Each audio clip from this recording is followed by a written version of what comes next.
to show that it wasn't just like a one-off or a two-off as we do move into chapter. Yeah, and I also feel like, Fløng on the opposite side, very capable of doing the same thing when it comes to at least top side play. You haven't really seen them play through Rottenbengi and Guff that much, but we're here in pick and bans, like you said. Akshan moved away now that the Gwen's off the table.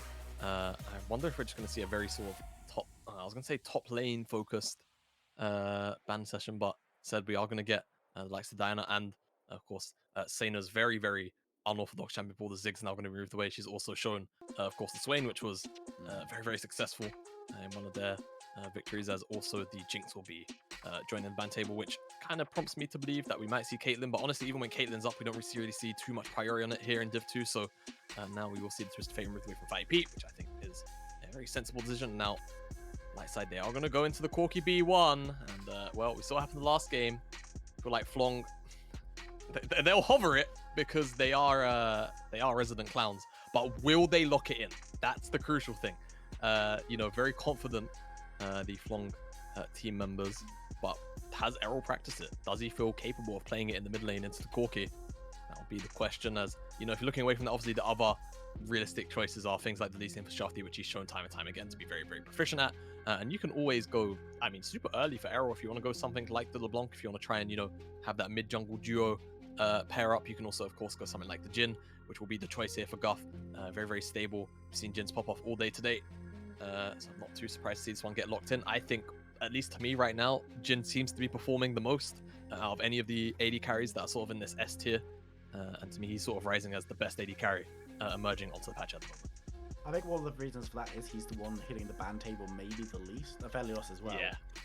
If you're putting Aphelios into that S tier, is also dodging on through. That does help. Caitlyn find the bench quite often. Xin Zhao's going to be making his way onto the Rift this time around in the hands of Svictor, and now we're going to have to see what they want to be rounding out this first set of draft with. If Lightside want to go for that Caitlyn, want to grab themselves a support potentially. Yeah, I feel like if you're Lightside here, you've got one of two choices. You go like sort of maybe an engage support, or you just go like your AD. I think you go support, it doesn't really make sense because you just get counterpicked here. But then of course you sort of give the opportunity to remove away some of the more uncomfortable mid lane matchups. But I think the bottom side lock in for center can still go into like either position. I think that makes sense. You can half match the range of the Jhin inside the lane, and now it says to Fløng, okay, you don't really get like a free pick outside of maybe just picking something up for Errol, but then you're always going to have your support pool actually pinched away, and that's a Karthus lock-in. So that's an interesting one. We'll get more into that depending on where it goes, because if we're being very technical, this can technically flex top, and I feel like Fløng, whilst Fang said, prefers his Camille's, prefers his duelists, something like Karthus top could be pretty interesting to see, but I think it's just going to probably match the mid lane scaling of Corki. Can't say it.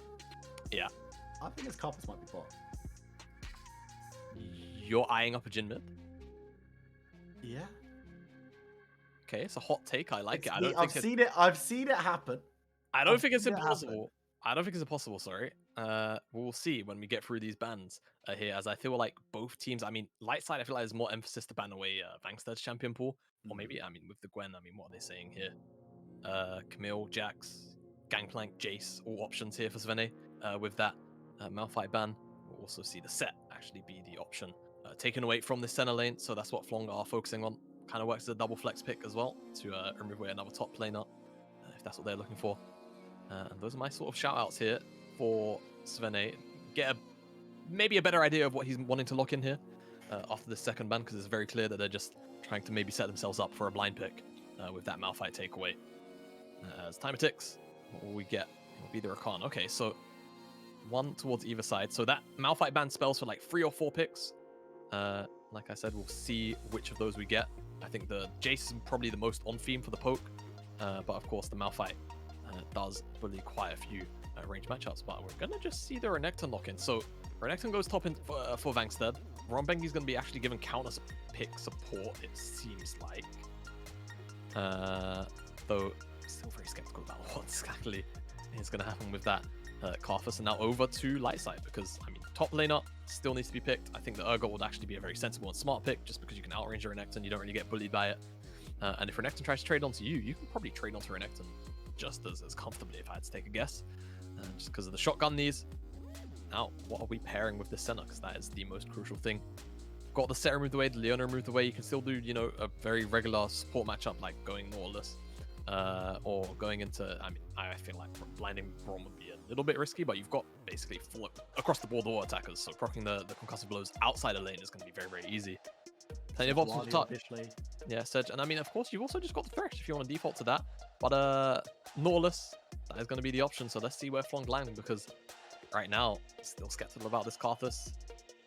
I guess, technically, it could be Lane Lee, and we did kind of forget about that. Lane Lee is still a thing, it's not as strong as it used to be. More of the Renekton mid, potentially. Yeah, I mean, I'd say Renekton top mid.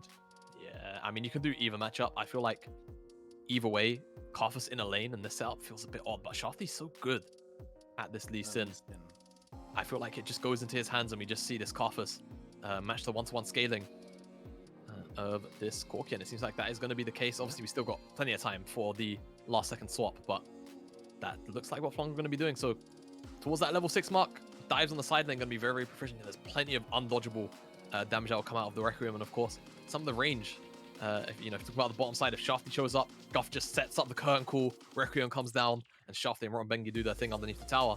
And then on the top side, so much, burst damage between Renekton and Lee Sin. If the Requiem comes down, I don't think Sven 8 ever survives all of that burst either.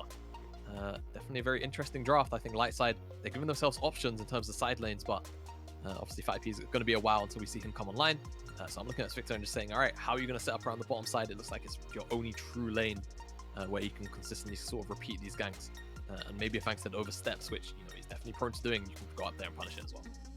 And turning up and getting rid of Angstead. As you mentioned when we were talking about how these two teams like to play, you get rid of the ability top side or you set him back a decent amount, things become much more difficult. And when you've got a composition that has a lot of decent options going into mid-game team fights, you want to not be dealing with Angstead at his prime level, because in those big game team fights, he can just come through and be that difference maker. We've seen it already this season, and I would be worried if Lightside don't put some pressure there, especially when you don't necessarily need all 5 members in the postcode in order for the team fight to be successful. Yeah, I will also say we saw what happened when Angstead went pretty much unchecked on Tuesday. In that Gonka lane, yes, it was a much harder counter matchup to run, which I feel like in this game, Svene, Urgot into Renekton should be a lot easier to sort of run through. If we don't see, Lightside at least chuck some numbers up there once or twice, I imagine Flong will, throw everything in the kitchen sink up towards Fangstead as they so commonly do, as we've got a 5-man stack in the bot rush here. Won't find anything because some members just give Guff the information that likely the rest of the team is in the bottom side, so expect to see a quick advancement from the members here to get whatever early vision they can down. It looks like that will just be a blue buff ward, so enough information. They could actually potentially sort of like split the map here. Shafty stays, starts up on the blue, does the Gromp.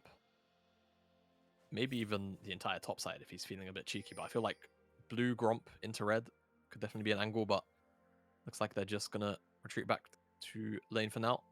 Shafty will just go start on his own red. Fangstead looks like he's just gonna get a ward over the wall. Victor will start on his own red.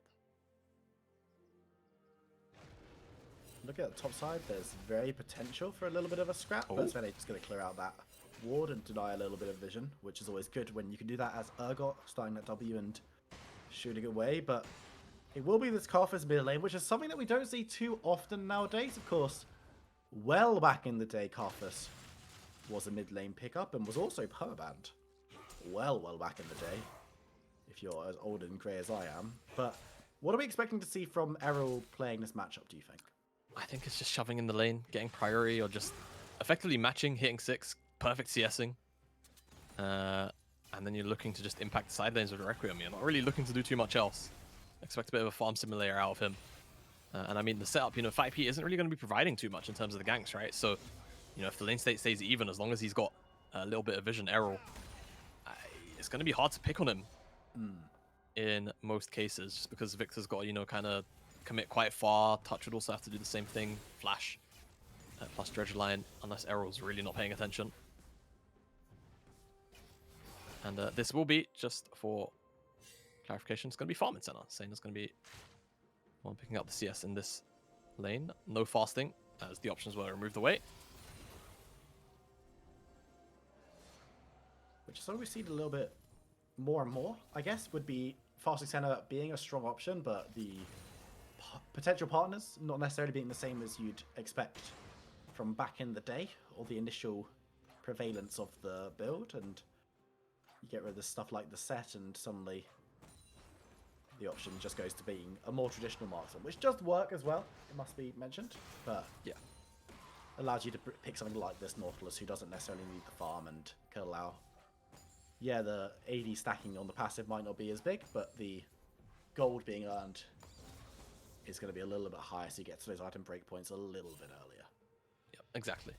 And of course, I think, given the fact that most of Flong's comp is pretty short-ranged, being able to outrange from the passive, pretty big deal here. Being able to cut out from a further range, as see if anything comes of this. Rombengi could flash Flay, get the setup for this. Nice flay out, and they've caught out Touch. The damage is there. Shafty moves forward, gets stunned up on the tower, has to flash away himself as he burns low with the Ignite. Should be okay to escape though, and that first gank didn't go the way that Flong expected. Maybe not the way they expected, but it's still a summoner spell trade of 3-2. Seina just didn't blow a flash, but I mean... the root as well. Nice flay comes down, and yeah, again, no kill, but showing off, and Victor now moving forward, though. It's a 3v2. Flashes forward, Shafty's back. Teleport coming through into the bot lane. You don't hear us say that very often nowadays, as the first blood goes over to Shafty. Touch tries to re-engage, but won't be able to find it. Seina goes in, but Vangstead, yeah, he's here. He's here. He's stealing waves as Shafty... but might get damaged. Has to back away, but Touch can't get the slow. Yeah, suspect teleport from Vangstead. I kind of understand it, but he's going to give Svene either a free base or the opportunity to pick up a tower plate. It looks like it will be the latter. And he might, despite this being a cannon, he might just miss this entire wave. He's going to get here to scraps, effectively. And that's a big deal, because you can see Svene a little bit, maybe over-under 25% of his XP here. Vangstead, that was a huge wave. We could just click on the Renekton here. Only now about to hit 5, so it's going to be about a level down for a wave once Svene does hit that level 6 mark. Might be a small window for Lightside to try and abuse, potentially. Player as crucial as Vangstead has shown, though. It's not a case of wanting to allow him to make those mistakes and get his lane opponent ahead, because you said that we've seen what happens when Vangstead goes unchecked. He might have just checked himself a little bit with that teleport. Yeah, no, I think you might be right. As funny as that said this came off, he might have checked himself that teleport a little bit. As Svene will do his best to try and hold a freeze. Vangstead is just going to let it happen. Doesn't really want to walk up. Has the vision, but it's very shallow. And as Victor does sort of show up at this timer, could of course die, and maybe respecting the fact that Svene has to be pretty close to hitting level 6 as well. Maybe doesn't want to get caught off guard. As there you go, went for it, but Vangstead's also 6 as well. This could be pretty bad for Svene. Here comes the Requiem, the flash away, but Svene survives. Not the way that Urgot would have wanted that one to go. Everyone now having a fight. It's a 2v2 in the river. The Shafty is there, but decides actually will jump on through onto Victor. Grabs the kill, but Fatty P grabs one himself. It's a 1-for-1 exchange. Both mid laners taking down both junglers. Yeah, alright. Well, mid laners say, thanks, junglers. We don't need you or care about you. We'll take our kills respectively and walk off. Not really sure who that benefits more, to be honest with you, as Hook comes through. And the Hook is returned. Bengi gets the death sentence, putting some damage on Touch, but needs to be careful as he moves forward. Nice snare coming through from Seina, which won't be able to grab anything else, as it looks like it's just going to be an exchange of abilities in the bot side. Exchange of abilities, indeed. Ignite blown again by Touch. Now, I feel like if Shafty comes down here to the bottom side, this gank is pretty free, honestly. As Hex Flash into the... Nice dev set, and Seina might go down. The Ignite rolling. The snipe comes on through, and there's the root from the Jhin. Touch should be able to get back on the tower. Oh. But I don't know. 4th shot! Whew! Goodness me, Guff. Big execute, and Flong went out on the 2v2. Brilliant stuff from Rombengi. Hex Flash into the next bush. He knows there's no vision in there because of the control ward. And Sena is just caught unawares. Simple as that. Plate will come in. Dragon will also follow as well. Hextech Dragon for Flong. Svictor's in the area, but I don't think he's quite capable of contesting. Fatty P is also basing, so it's just not something that they can do, unfortunately. Now Lightside. Via Dragon down. It'll be 2,000 gold down. Definitely struggling to find a footing or somewhere to really play through in the early stages. Flong, with the usual aggression, just finding picks left and right. I mean, Vangstead, the early blunder potentially. He's found himself back into the lane. He's actually a level ahead now of Svene. And he's kept up on farm, so... Hey, he proved us wrong, which is always great to see. And Lightside committing members up towards this Rift Herald as it is going to be started up. Svene has priority in the top side, as Urgot has want to do. And with Touch and Fatty P there as well, with package being secured, you've got to imagine this objective should be pretty free. 100% should be free. Flong not really willing to commit for it right now. Requiem still on cooldown. And you can see Flong, they just kept the same lane assignments, weren't really willing to contest into the package, it seems like. And of course, harping back to that interview with Syntax, you know, when a team's got package, it's just so difficult, right, to play into the controllers, typically in the package holders' favor, just because of how powerful that passive is. Definitely the reason why it's getting hit on 12-3. Extra minute or so of cooldown. There was also something else that they nerfed about it, I'm pretty sure. But not having it available every 4 minutes is definitely going to be a big deal. Which will take the pick down a little bit in priority, you've got to imagine, because having that control over every objective as it spawns, or having that threat of control, I guess, because it's a really good tool to keep enemies away. It's a really good tool for jumping in and starting fights if you're not the ones on the objective. Yeah. But now you're going to have to pick and choose much more which objectives you care about and which ones you're going to have to let go down. Exactly.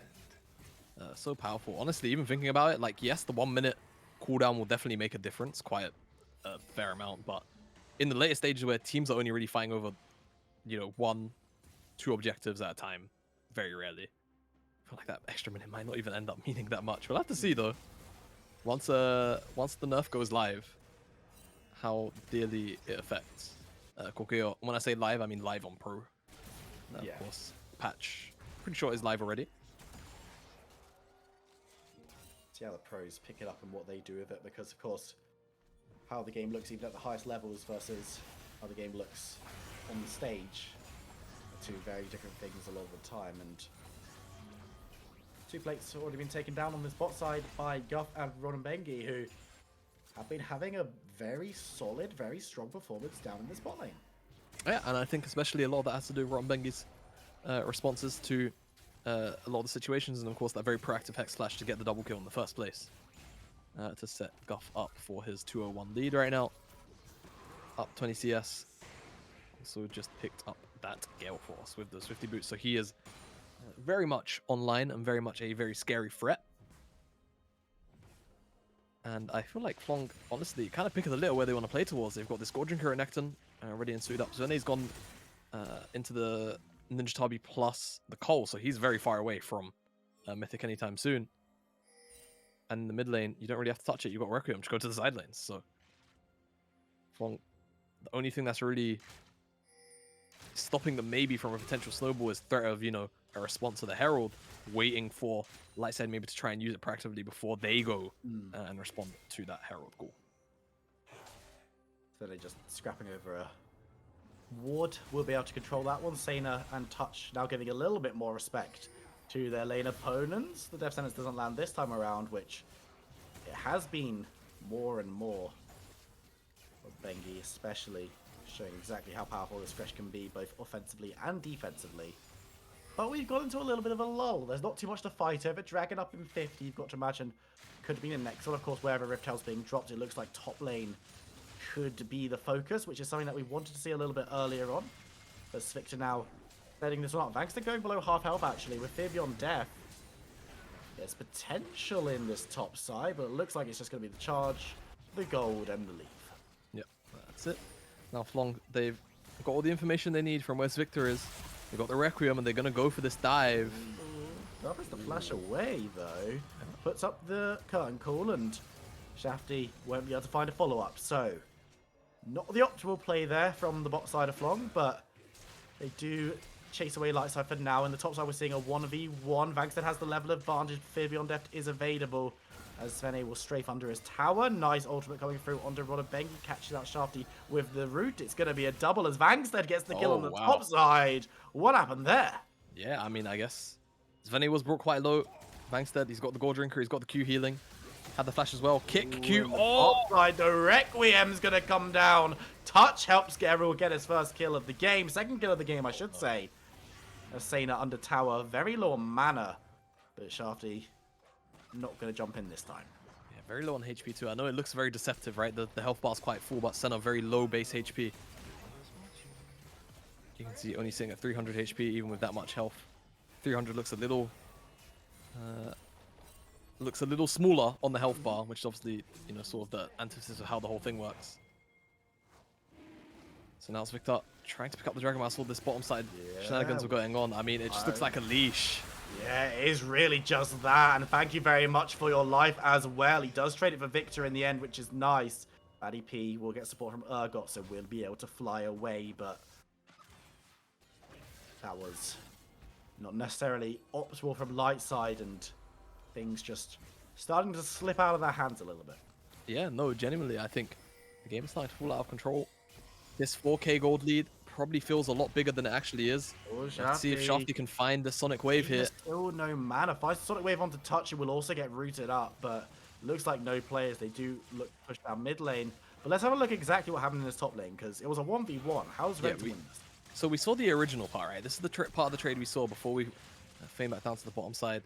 Vangstead still had a couple of cooldowns to work around, but just presses his R key, walks up. Eventually the stun comes back up. Q into E out. That are way too late to save the Urgot.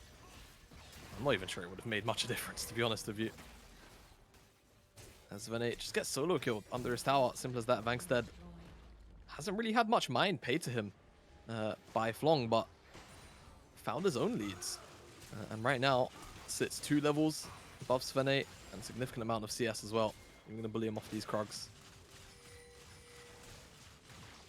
And yeah, I mean, Flong just sitting really pretty across the board. You've got winning top side. The jungle is doing just fine. The mid lane doing just fine. Scaling. 5EP's picked up the Herald so they can contest the... or picked up the package, sorry, so they can contest the Herald. But being where he is, I'm not even sure it's going to matter. I'm not even sure Flong care about the Herald, in all honesty.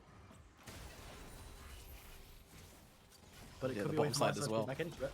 Yeah, I mean, it's definitely a nice way for them to maybe get back into it, but I mean, just kind of across the border right now, deficits.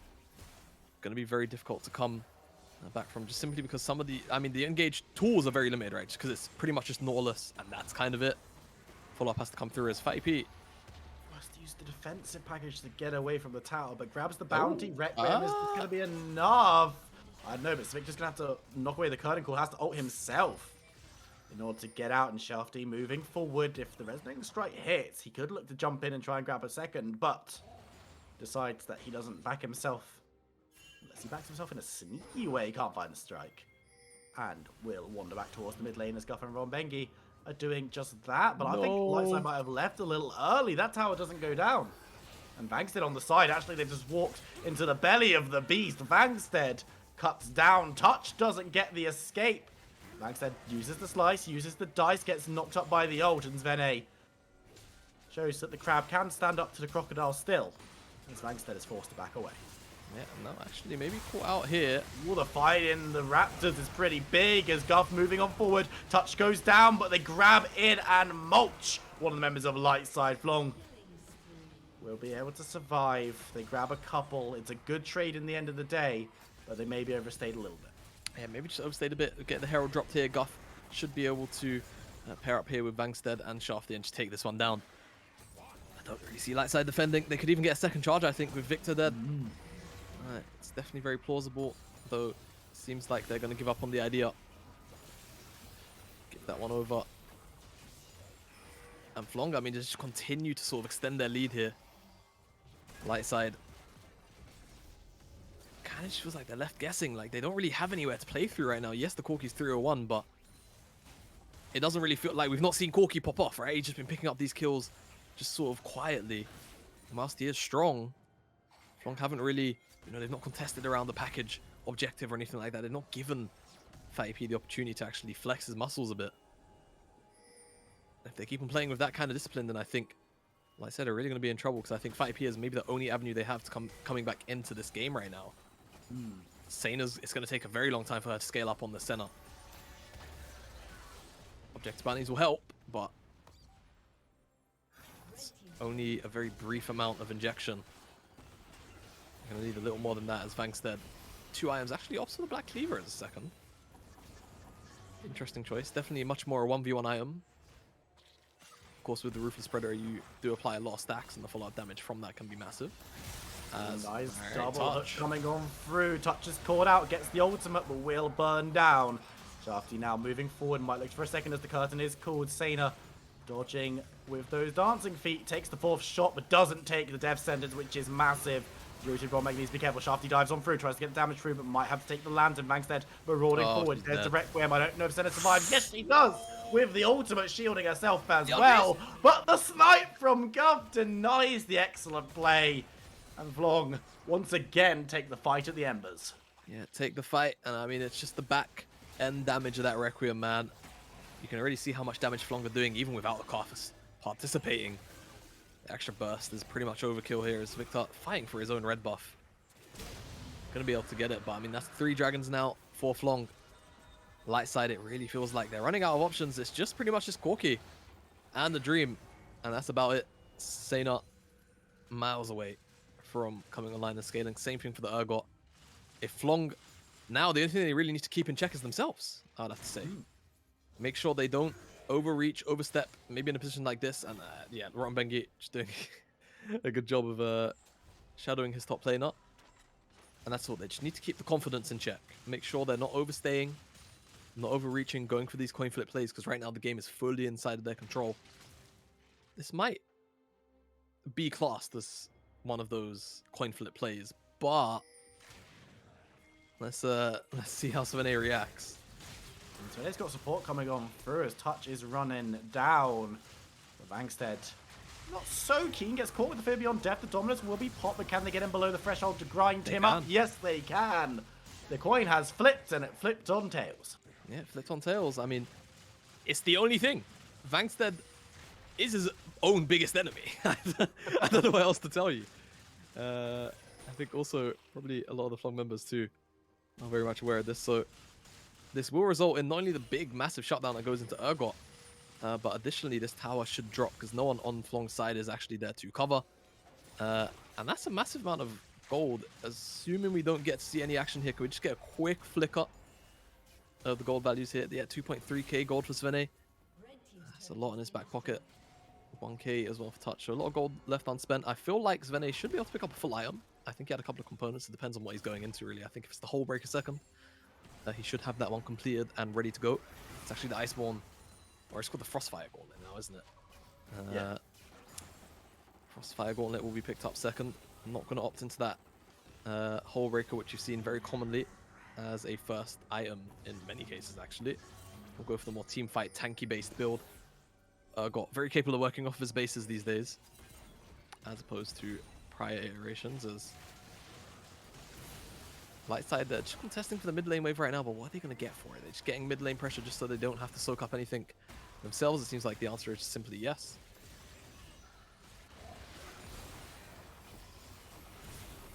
And Flong, I mean, yeah, go. Oh, I was going to say, just for me, the question really is, what's the next real fight going to be? Are we going to wait for 2.5 minutes for this dragon? Is Baron going to come into play before then, do you think? Because both of these teams have a reasonable time taking it down. Yeah, I mean, I don't know. I feel like Flong, there's no real crazy rush, but at the same time, you don't want to allow, FattyP on this Corki to get much stronger than he is. He's working towards that Ludens. He's got 2 items. He's online now. I'll say it. FattyP is online, which haven't really seen him, pop off, get the opportunity to just absolutely blow somebody up as of right now. And you can even see he's starting to eat up some of the jungle camps away from Victor. Has that Ludens. He's ready. He's 3 items. That Corki is absolutely huge. So if they can play through FattyP, Lightside, I think they have a pretty solid chance. Just 'cause you look at the other side, Errol, 2 items, stopwatch, and a tier. That's fully stacked. That's it. Missing out on that 3-item stack. Jungle, however, makes up for a little bit. 2 items on Shafty, Vangstead. At parry, realistically, with Vene, the only other discrepancy really is the bottom side. So, if Lightside, that's it. If they can realistically execute Guff, maybe also the Karthus, and keep 5P alive, those are their conditions right now, I feel like, to winning. But when you talk about how these comps interact with each other, Flong, unless they're given the opportunity, they can just wait and allow Lightside to come into them. Let Shafty find some kind of crazy kick because they're overextending. Let Vangstead get a flank because they're moving too far in to try and commit. And life just gets very easy for Flong. It's Lightside. It feels like to me that actually, the onus is on them to go and find a fight. Which the two teams have. It feels like this game has been slow, but we're 23 minutes in and we've seen plenty of action. It just... Maybe the two teams are playing very much around not fighting for random reasons, except Vangstead.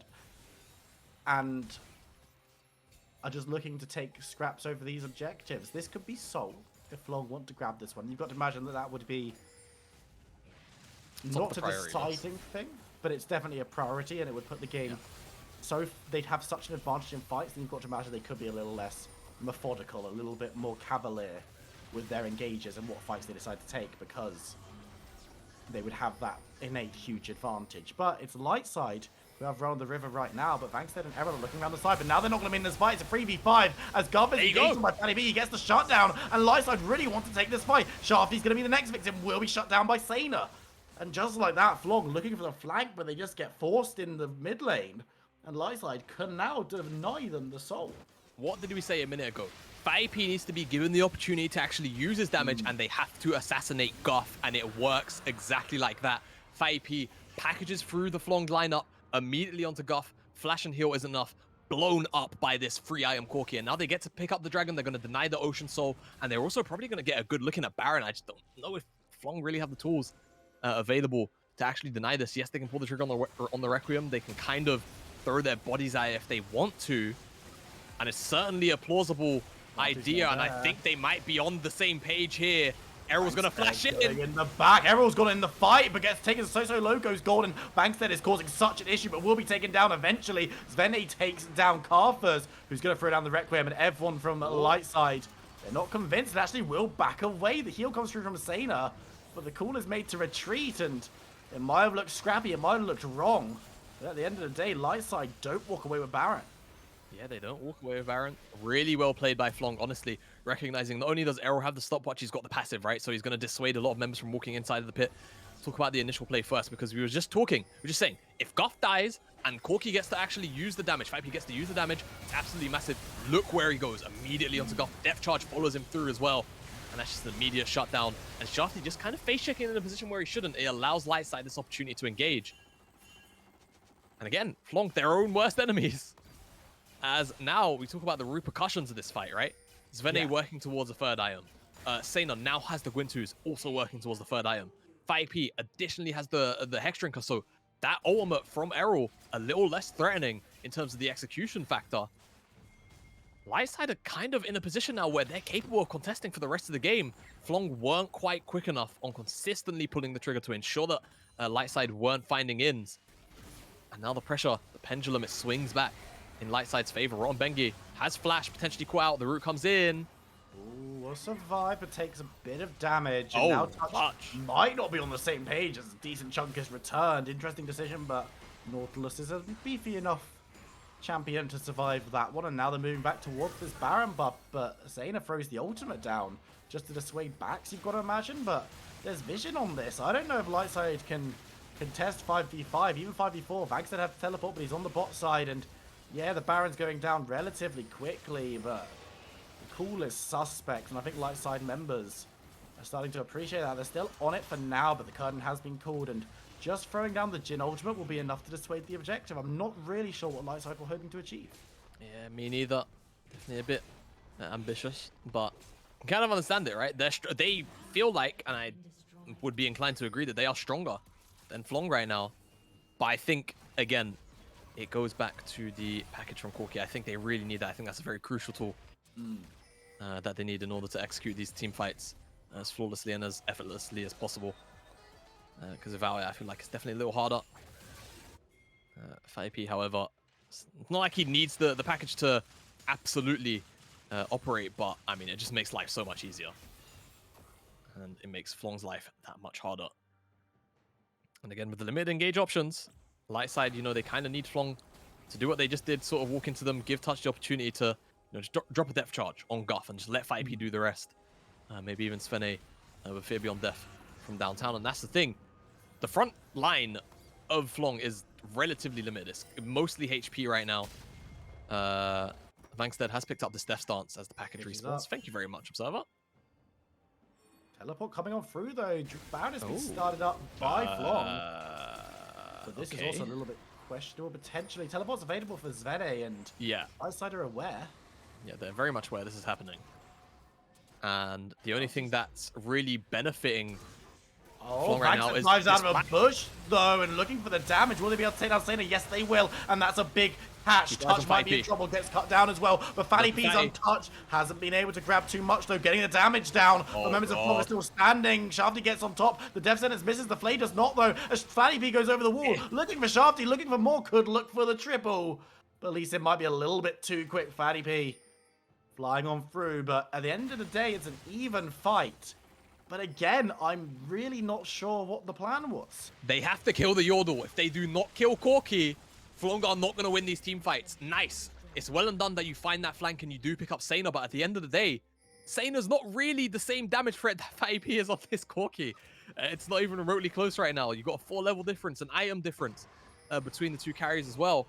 It's all well and nice picking up that Sena, but it has to be the Corki on a flank like this. Obviously, it's just an opportunistic thing in this particular situation, so you can't really go too hard on Flong for trying to make the best of the situation they thought they were in. But again, FiP just goes unchecked, right? There's very limited engage options, very limited turn options for Flong, so as soon as they use that initial flank to pick up the Sena, they kind of run out of gas, right? The front line is kind of done, and you'll see. So Vankstead waiting here in the bush, knows there's no vision because the sweeper went over it, and they're just waiting for Lightside to sort of approach, right? Zvictor gets used as a bit of a taxi. They do one-shot the center, but look at FiP, look at the positioning, because they know where everybody is. The flankers came from the bottom side, FiP is on the top side, and he just gets free auto attacks from pretty much start to finish and free casts from start to finish. Rocket, it's just so much damage, man. Yeah, they have to kill this Yordle. FiP has to be the #1 HVT for Flong, because if he's not, it's just so impossible to play out these fights, and now with the package, it just gets even worse. And my question really is, what can Lightside use this package for? Because yes, they're dissuading members of Flong from going in on them. Can they find Vankstead on the top side? Potentially Svene scuttle in on up, but won't be able to find the Crocodile, and we'll just force him back on the tower. But in the mid lane, Flong trying to control waves, make sure that there's no real opportunity, and actually... You need to be a little bit careful they don't get collapsed on and caught on the wrong side of the map. But yeah, I mean, it's a strong response, but I wouldn't be surprised if Lightside just turned onto the Baron here. It could have been a very viable chance. And yeah, they recognize now, I think it might be a little bit too late. But I mean, actually, look at the positioning. Jin, really, really far away from this. Errol obviously can provide the ultimate from regardless of where he is. But I mean, this Baron can go down very, very quickly. Corki, got 7,500 K. Arch is called out as the flash away though. There's the Requiem, and it does chunk, but not as much as you maybe expect. The fight's going to kick off in earnest. Vankstead on the backline though, he's looking towards the damage. Fatty P actually caught up this time. Has to go golden in the middle of the fight. This is crucial, but members are fighting over his statue. Will be able to get him out. Zvictor now has to flash back. Touch goes down, but Corki does not. It's a 2-for-1 exchange. Lightside come out on top. Yeah, Lightside, they come out on top in this instance, but I mean, you start the Baron in this kind of situation, you really want to be the ones to win out the fight single-handedly. FiP almost gets caught out by a flank, but fortunately has the stopwatch, has the Hex Drinker, the flash as well to follow up. Vankstead on some of these flanks has been very, very deadly. This time he finds the target he was probably looking for, but now it's a GA on top of that. And that's 5 items stocked up for FiP, so now some of the CS can start to go into the likes of the Sena, into the likes of the Urgot. Senna, actually probably pretty close to a 3rd item. I feel like I've been sitting on those kind of components for a while. Have to wait and see as the base comes in. No Lord Doms will be found. Just the last Whisper, but can't be too far away because that combined cost is relatively cheap. Yeah, 400 gold, so just short of that. Can definitely find that in the next minute or so. Jungle camps, 2 waves, and a reset. Could get that Lord Doms online if she so wishes. Definitely be a massive spike, but clearing the vision towards this Baron. Actually going to start it up. Yeah, and I mean, there's no Orma on Guff or Errol. Guff actually pretty low on mana as well. Probably wants to reset relatively soon. And Svene has the teleport on the bottom side. Teleport coming into the back of it, and it's going to be returned by Svene. Bankstead dives immediately out, though. Baron they don't want to flip slowly reset, but they want to keep this one going. Are they going to flip this? Shafty's on the back of the pit, and there's no one playing Bouncer, because I've seen these in NLC before. And there's only one way that this one goes. The Red One's going to go Sharpie through, but it's taken by Fatty Pete. They managed to get the kill as well. I don't know if that's a jungle diff, but that's certainly Fatty P diff. Certainly, it's a Corky diff. Corky diff. It's a Corky diff. He finds the Baron execute on top of the smite from both junglers. Actually, the smites were on cooldown. I'm not sure which smite went on to which person and objective, but it's Lightside that walk away with the Baron. That's the important thing. Shafty isn't able to win out on that smite fight, and now Baron in tow. Dragon spawns in a minute's time. Feels like it's going to be the second time today that we've seen three dragons and 1 away from its respective soul, and it's been the Ocean 2 times back to back. Lightside in a very, very strong position. Strip away some of these towers, maybe even, dare I say, close out the game. It feels like Fløng is starting to run out of gas in this composition. I'm not sure the scaling can actually really match what Corky and Senna's putting out right now. I just feel like the range differential, the damage and poke, starting to look like a little bit too much. Fløng don't have any hard engage options to stop this kind of stuff from happening. And I mean, the sustain comes through from Lightside from the center as well. Just looking for a flank. I mean, yeah, you look for a flank. Lucky death sentence, maybe. That's all you really have in the tank. The only fortunate thing right now for Fløng is that Lightside, they're only working through 1 wave at the moment. They're trying to work on it for now. And that's good work from Shafty to push this bottom side wave away. But it just means Lightside not going to use this buff to actually go ahead and, you know, crack open the base. They did chunk out the tower quite heavily. They'll just get this dragon at the moment, which it feels like more of a constellation prize. Something you want to pick up as you leave after sieging. But it's still, you know, it's stacked up prize nonetheless. And now both of these teams neck and neck in the dragon race. Next one equals soul. And Lightside has still got 1 more minute left on this Baron buff. So it's still got, you know, a wave and a half, maybe, to siege with. Svene's got a wave with him on the bottom side, so I think that might be the call. Hex slash over the wall. No one oversteps.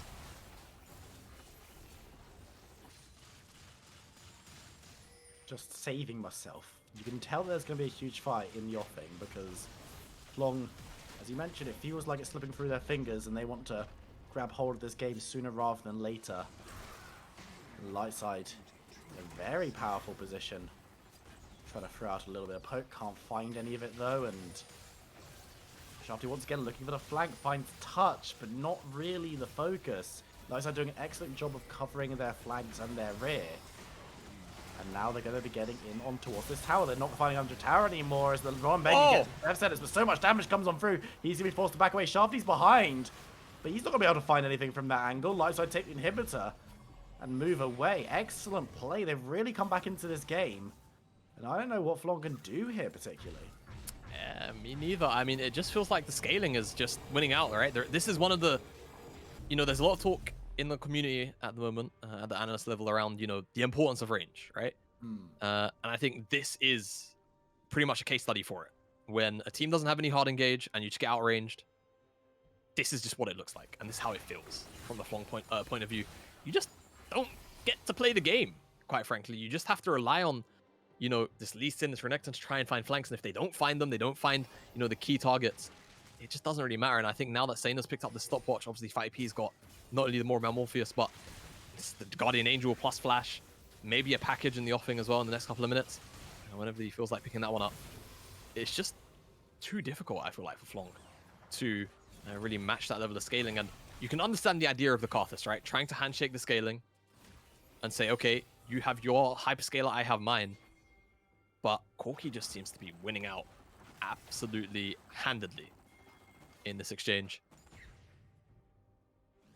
And I just feel like Fløng as well, in the early game, they didn't quite get to, you know, exercise the the Requiem on the side lane dives either, and I think that was probably a crucial part as to why they couldn't snowball their lead as heavily as, it did look. Initially, they were, a sizable amount up, but it's just not really resulted in much. And the lack of engage has just meant the scaling has taken over from Lightside. Although they're pushing down mid lane, grab themselves a tower, and Lightside are still, they were thinking about letting it go, but now they're going to come up on top and grab themselves a return, inner for inner, top for mid, and could look to push through to get a bit of chip damage down onto this inhibitor tower. It's 4 members there. Svene has teleport. Vangsted is already the responder. Won't be able to stop them taking the inhibitor tower. The inhibitor won't go down though, but Shafty's on the side. There's only 4 members. This could be the flank they need. This could be the opportunity. Find touch. Victor moving back to try and cover, but it will just be Nautilus going down. Goes gold and gets the ult. So this could be a 4v5 team fight. This could be the opportunity that Fløng need. They kick back Svene, but he's not a target. They delivered death onto their backline. There's the fear beyond death onto Errol, who might get ground up. Svene going to be caught up though, and they already get the kill on to Carvers. Oh, can't get away this time though, as Fløng make a sturdy defense in the top side. Yeah, very smart decision in the middle of that fight from Errol to flash in and die. The fight's still going on though. Ron Benke's been caught out. Shafty over the wall. Guff takes a lot of damage, but Vangsted crucially does manage to get back to prevent the minions crashing in onto those Nexus towers too heartily. Victor, Fadipi, and Sena, they're looking to chase onto Lee Sin, but Shafty's just looking to waste time here. But of course, with Baron up in 20 seconds, with Dragon up in a minute, this is not a good time for Lee Sin to go down. He's just playing with his food a little bit, trying to jump away, but he is going to go down. The GA as well is going to be forfeit, and that's disastrous for Fløng potentially. Yeah, absolutely disastrous. I liked that small attempt from Errol to sort of like flash forward, die in a place where it stopped some of the carries advancing from Lightside, but it just means he's dead now for this Baron to be up. Shafty caught basing in a greedy spot, I think, and just forced away from the remainder of Lightside, and now it's just going to be Baron going over. This should be Ocean Soul going over to Lightside as well. Really, really nice stuff from Lightside. Once they recognize they seized control of this game, they've played out near flawlessly. They've had their moments where things have looked shaky. This fight, certainly one of them. But Fløng just haven't really had an in, unfortunately. The Renekton lead didn't amount to much. Guff's item lead on Sena wasn't really pushed, and Errol didn't get a lead in the mid lane. In fact, it was FiP that got ahead from some of the roams. That's what's resulting in what we're seeing here on our screens. Lightside, they'll pick up this Ocean Dragon Soul. Uncontested as well, which you got Baron, you got Ocean Soul. Lightside, you've got to imagine that the game is spiraling in their favor more and more each coming second, and Fløng had the lead, couldn't play it out.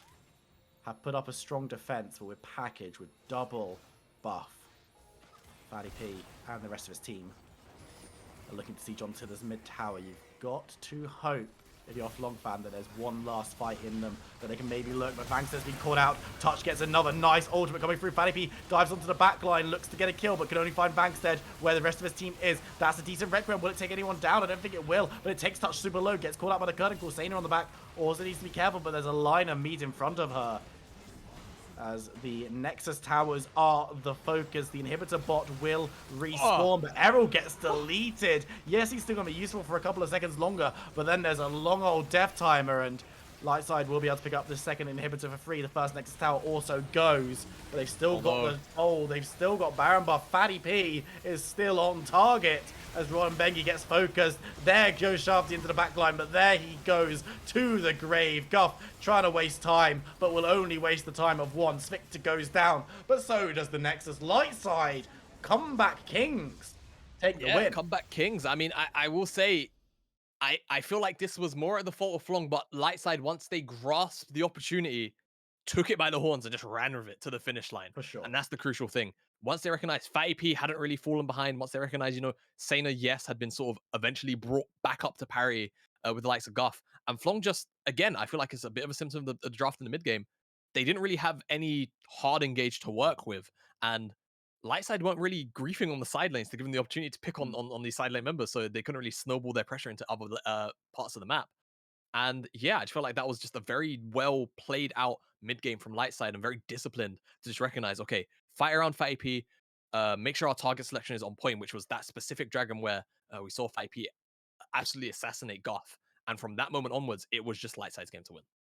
I mean, Fløng gave them the opportunity. Lightside grabbed it with both hands. We're going to talk to both teams in a couple of minutes, so don't go anywhere. We'll see in a few.